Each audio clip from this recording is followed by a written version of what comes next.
कृष्णदेवराय के पुर्तगाली के साथ संबंध। इतिहास के महान शासकों में कृष्णदेवराय जी ने एक समझौते के तहत पुर्तगालियों के साथ दोस्ती का हाथ आगे बढ़ाया था।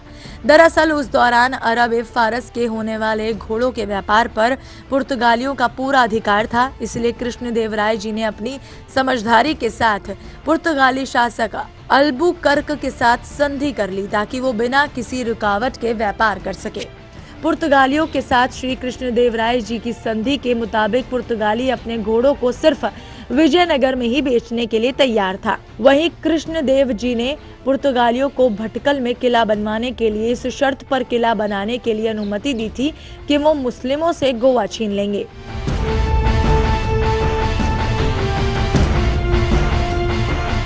कृष्णदेवराय जी द्वारा एक समृद्ध, संपन्न एवं शक्तिशाली राज्य की स्थापना। कृष्णदेवराय जी की एक बेहद बुद्धिमान एवं प्रभावशाली राजा थे, जिनके शासनकाल में विजयनगर साम्राज्य एक समृद्ध, संपन्न और शक्तिशाली राज्य बन गया था। उस समय यह हर दूसरे साम्राज्य के लिए एक आदर्श साम्राज्य था। कृष्णदेवराय जी के शासनकाल के समय उनके साम्राज्य के सभी लोगों को समान अधिकार प्राप्त थे। इसके साथ ही उस दौरान नागरिक की शिक्षा, स्वास्थ्य एवं अन्य सेवाओं का भी काफी ध्यान रखा जाता था। इसके अलावा उनके शासनकाल में कला और साहित्य को भी काफी बढ़ावा दिया गया, इसलिए उनके काल को स्वर्ण युग के रूप में देखा गया। दरअसल कृष्णदेवराय जी के शासन के समय कई भाषाओं में साहित्य भी काफी फला फूला था। यही नहीं, उनके राज्य में तेलुगु, कन्नड़, संस्कृत, तमिल समेत कई कवियों में महत्वपूर्ण स्थान दिया गया। आपको बता दें कि अष्टदिग्गज 8 महान कवि उनके मुख्य दरबारी थे। काव्य, कविता और साहित्य के साथ साथ कृष्णदेवराय जी के संगीत के भी महान संरक्षक थे। आपको बता दें कि उनके दरबार में तेनालीराम जैसे महान संगीतकार मौजूद थे। यही नहीं, उनका राज्य कला और वास्तुकला से समृद्ध राज्य भी था। कृष्णदेवराय जी के शासनकाल के समय ही हम्पी में प्रसिद्ध विठल स्वामी और हजारा मंदिर का निर्माण करवाया गया। कई मंदिरों के अलावा यहाँ पर कई अन्य वास्तुकला एवं विजयनगर शैली के शानदार नमूने भी स्थापित किए गए।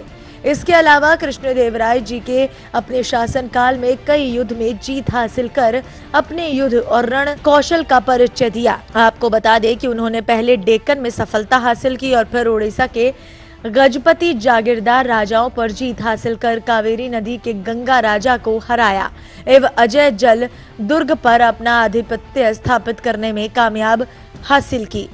कृष्णदेवराय जी ने अपने शासनकाल के दौरान अपने बड़े भाई वीर नरसिंह से किए गए वचन के अनुसार कोडविड उड़ीसा पर रायचूर राज्य को अपनी शक्ति से अपने अधीन कर लिया। यही नहीं, कृष्णदेवराय जी ने उस दौरान के शक्तिशाली शासक गजपति प्रताप रुद्र को हराकर उनके उदयगिरी किले पर भी अपना अधिकार स्थापित कर लिया।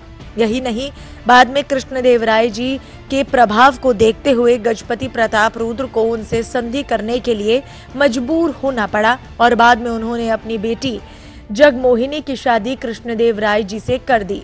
वहीं आप कृष्णदेवराय जी की शक्ति और प्रभुत्व का अंदाजा इस बात से लगा सकते हैं कि उस दौरान मदुरै से कटक तक के लगभग सभी किले हिंदू साम्राज्य में आ गए थे। यही नहीं, कालीकट से गुजरात के लगभग सभी शासक सम्राट कृष्णदेवराय जी को कर देते थे।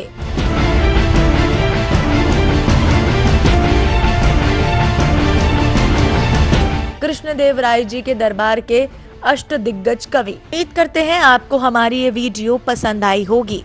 अगर आप उत्साहित रहते हैं इतिहास के पन्नों को जानने में, तो हमारे इस चैनल को जरूर सब्सक्राइब करें। साथ ही हमारी इस वीडियो को लाइक, शेयर करना बिल्कुल ना भूलें।